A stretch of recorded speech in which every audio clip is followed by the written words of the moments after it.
panas ජාතකයම උන්ටයි බන කිව්වේ පොළවටත් වැඩිය බර උම්මයි මිනියට කර ගැව්වේ ඊළඟට අපි මේකේ නඩත්තුව සඳහා මාස්පට අපි මාසභාර රැස්වීම කියලා ඒ මාසභාර රැස්වීම වලින් අපි අනුමත කරා යෝජනා ගෙනල්ලා මේ සංවර්ධන කටයුතු සඳහා එක ගෙදරකින් මම දේශපාලන විද්‍යාලය වශයෙන් අපේ රජයෙන් ගෙන යන වැඩපිළිවෙල මේ නිවාස ව්‍යාපෘති සඳහා විශාල මුදලක් ගරු අමාත්‍ය අනුර කරුණාතිලක මැතිතුමා නියෝජ්‍ය අමාත්‍ය සරත් මැතිතුමා අපි සාකච්ඡා කරලා තිබුණා. ඉතාම ක්‍රමවත්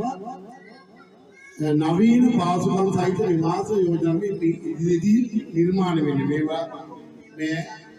දැන් කතා කළ අනවසර ඉදිකිරීම ආරම්භව ගත්තාම